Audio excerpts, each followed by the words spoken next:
अभय, बाबू और चारू, ये 3 पार्टनर्स हैं। मैं क्वेश्चन नंबर 7 लिख रही हूँ 2024 के अकॉर्डिंग। ये ऑन हो गई।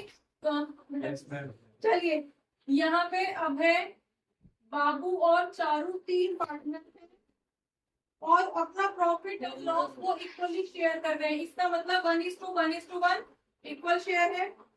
Agree to admit the one, D को एडमिट कर रहे हैं फॉर इक्वल रेशो। अगेन ये भी इक्वल रेशो का मतलब क्या हो गया, 1/4 के लिए आएगा। ठीक है, देन आपको गुडविल की वैल्यू कैलकुलेट करनी है, जबकि आपको कुछ ईयर्स के प्रॉफिट एंड लॉसेस दे रखे हैं। बच्चे समझ लो, पहले फर्स्ट ईयर में कोई भी ईयर नहीं बोल रही हूँ। पुरानी बुक में वो 1980 इस तरह से दे रखे हैं और आपकी बुक में वो 24 अकॉर्डिंगली दे रखे होंगे। तो मैं फर्स्ट ईयर सेकेंड ईयर इस तरह से कर रही हूँ, ठीक है, जिससे कोई कंफ्यूजन ना हो। तो फर्स्ट ईयर का जो प्रॉफिट आपको दे रखा है दैट इज 1,50,000 विदाउट एडजस्टमेंट जो दे रखे हैं नॉर्मल। ठीक है, सेकेंड ईयर का प्रॉफिट जो आपको दे रखा है दैट इज 3,50,000। थर्ड ईयर का प्रॉफिट आपको दे रखा है 5 लाख का। फोर्थ ईयर का प्रॉफिट आपको दे रखा है 7,10,000 का। डन। और जो फिफ्थ ईयर है उसमें दे रखा है आपको लॉस 5,90,000 का। ठीक है, लॉस है ये। तो यहाँ पे आपको 5 इयर्स की डिटेल दे रखी है और साथ में कुछ एडजस्टमेंट दे रखी है कि 1 अप्रैल को एक कार खरीदी थी जिसको ट्रेवलिंग एक्सपेंस में आपने रिकॉर्ड कर दिया। ठीक है, तो ट्रेवलिंग एक्सपेंस तो आपका रेवेन्यू नहीं चल रहा। तो अभी हमने लास्ट में क्वेश्चन में हमने कुछ एडजस्टमेंट की थी कि अगर कैपिटल एक्सपेंडिचर को रेवेन्यू एक्सपेंडिचर में आप रिकॉर्ड कर देते हो तो फिर आपको क्या लस करोगे ना। कार खरीदी थी, जबकि profit and loss account car के लिए नहीं होता, तो कार तो आपका कैपिटल एक्सपेंडिचर का एसेट है ना। फाइन, उसको हमने रिकॉर्ड कर दिया प्रॉफिट एंड लॉस अकाउंट में, तो प्रॉफिट तो हमारा नीचे चला गया, तो वापस रिवर्स। ठीक है, तो कार खरीदी थी और ये कौन से वाले प्रॉफिट पे एप्लीकेबल है, ये एप्लीकेबल है लास्ट वाले प्रॉफिट पे। देख, लास्ट वाला जो लॉस दिखा रखा है 1 अप्रैल, देखो ओपनिंग वाली कितनी दे रखी है, 23 है, सेम 23 है। ठीक है, 1 अप्रैल 2023 दे रखी है आपकी बुक में। ठीक है, और लास्ट ईयर का जो प्रॉफिट दे रखा है, इसका मतलब इसकी स्टार्टिंग तो 1 अप्रैल 2023 से हुई होगी। जिनकी करंट बुक है उसमें समझ में आ गया, कोरिलेट कर लिया। तो ये वैल्यू किसकी दे रखी है, ये इस वाले ईयर की एडजस्टमेंट है। समझ में आ गया, क्लियर है। हाँ जी बेटा। चलिए, अब यहाँ पे कितने की 1 लाख की थी, तो आप क्या करोगे, वापस 1 लाख ऐड कर दोगे इसी वाले ईयर में। समझ में आ गया या नहीं। ठीक है, डन। आगे बढ़े। जिसपे डेप्रिसिएशन भी लगना था 25%, तो 25% का डेप्रिसिएशन लगना था। और डेप्रिसिएशन क्या है, एबनॉर्मल या नॉर्मल एक्सपेंस, नॉर्मल एक्सपेंस है। नॉर्मल एक्सपेंस भूल गए, तो अब क्या करोगे, उसको प्लस करोगे माइनस करोगे, माइनस करोगे। माइनस एबनॉर्मल अपोजिट होता है एबनॉर्मल लॉस। जैसे ये एबनॉर्मल खर्चा था, एबनॉर्मल एक्सपेंस था, अपोजिट कर दिया, एक्सपेंस था लेकिन प्लस कर दिया, एबनॉर्मल नेचर का था। ठीक है, एबनॉर्मल इन द सेंस कि प्रॉफिट एंड लॉस अकाउंट के अकॉर्डिंग नहीं था, किसी और अकाउंट के अकॉर्डिंग खर्चा था, उसको हमने रिकॉर्ड यहाँ पे कर दिया, रिवर्स कर दोगे उसको। ठीक है, और डेप्रिसिएशन नॉर्मल एक्सपेंडिचर है जिसको लगाना भूल गए, तो अब लगा दो। अब 1 लाख की कार थी और उसपे 25% पर एनम का डेप्रिसिएशन लगना है, तो कितना लगना होगा, 1 लाख की कार पे 25% का डेप्रिसिएशन चार्ज होना था। हर साल 25% डेप्रिशिएट हो रही है, तो मतलब कि 25,000 कम हो गए। समझ में आया। ठीक है, तो नॉर्मल एक्सपेंडिचर है, माइनस करोगे, नॉर्मल नेचर के साथ चलेगा। और क्योंकि इसी ईयर, तो डेप्रिसिएशन इसी ईयर में ही लगेगा बस, इसके बाद तो हमारे पास डेटा ही नहीं है।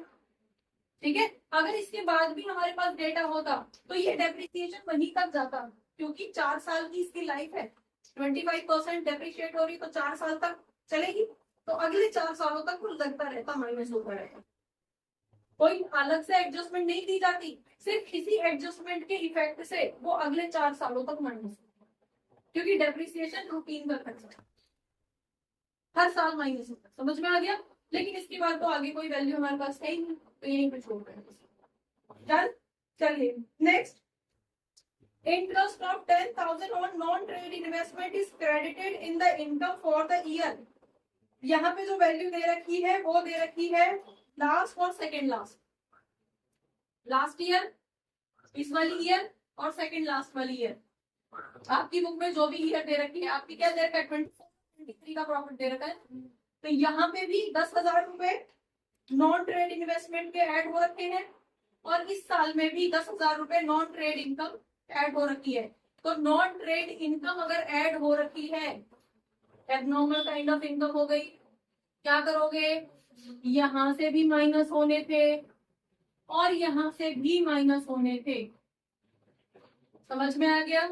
इन्हीं 2 ईयर्स की डिटेल दे रखी है और आपके यहाँ पे दे रखी है नहीं है, बस इतनी है। इन तीनों में कोई एडजस्टमेंट है, निकाल लो जरा नॉर्मल प्रॉफिट क्या रहेगा, हम यहाँ पे कैलकुलेट कर लेते हैं। इसमें तो कोई एडजस्टमेंट हुई नहीं है, तो ये तो वही सेम आपका 1,50,000 रहेगा। सेकेंड ईयर का 350, ठीक है। थर्ड ईयर का आपका जो वैल्यू रहेगी वो 5 लाख रुपए है, इसमें कोई चेंजेस नहीं आए हैं। डन। यहाँ पे कितना हो गया, 7 लाख रुपए की नॉर्मल प्रॉफिट यहाँ पे रहा होगा और इसमें कितना रहा होगा, ये लॉस है, इसका ध्यान रखना, लॉस। और 1 लाख रुपए क्या हमने रिवर्स किया है, तो 4 लाख का लॉस यहाँ पे नजर आ रहा है, 4 लाख और 35,000 यहाँ पे आ रहे हैं, तो 4,35,000 है जी। 590 था ना, 6 पैसा। अच्छा, तो आपके पास यहाँ पे कितना आ गया, सॉरी आपके पास यहाँ पे आ गया 490 और 490 में आपने ये 35,000 कर दिए तो 525, क्लियर। तो फाइनली आपके पास 525 का क्या आएगा, लॉस, क्योंकि अभी भी नेगेटिव वैल्यू ही ज्यादा आ रही है। 590 नेगेटिव है, ये दोनों नेगेटिव है और ये सिर्फ 1 लाख का। समझ में आ गया?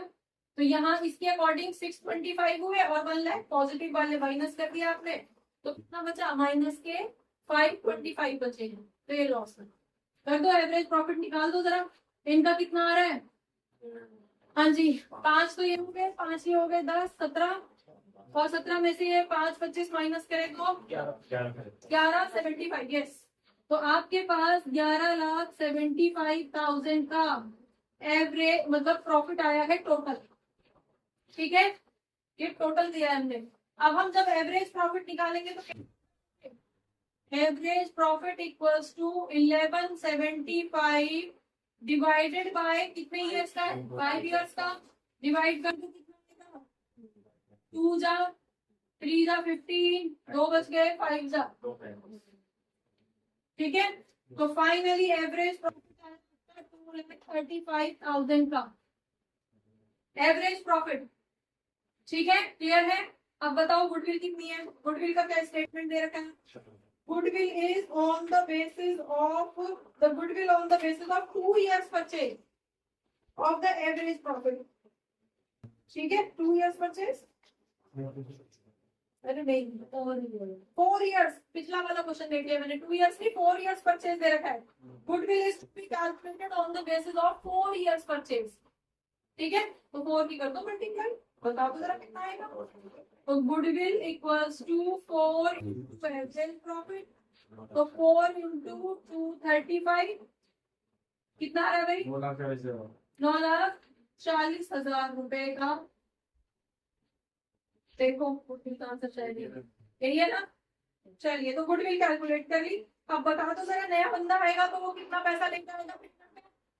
अगर हम कैलकुलेट करते हैं, डी आ रहा था ना 1/4 के लिए, तो डी को कितना पैसा लेके आना पड़ेगा, D share of profit of premium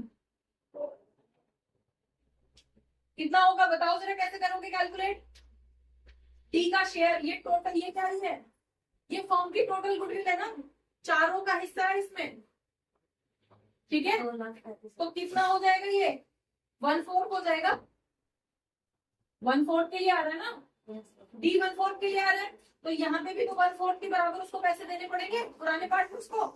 तो कितना हो 9,40,000 को डिवाइड कर देंगे 1/4 से, तो कितना आएगा था, अगेन वही आएगा 235 उसको प्रीमियम के लाने पड़ेंगे, 2,35,000 को प्रीमियम के लेके आएगा, और फिर ये वाला पैसा किन में बटेगा, पुराने तीनों पार्टनर्स में डिस्ट्रीब्यूट होगा, ठीक है। अब क्योंकि यहाँ पे इक्वली नजर आ रहा है तो सेक्रीफाइस भी इक्वली रहेगा, तो इक्वल का मतलब ये 3 हिस्सों में बट जाएगा, तीनों को एक एक हिस्सा मिल जाएगा। समझ में आ गया, इसको हम बाद में करेंगे, अभी मैं सिर्फ आपको ये हिंट दे रही हूँ कि कैसे कैलकुलेट करना है, वो नेक्स्ट चैप्टर में करना।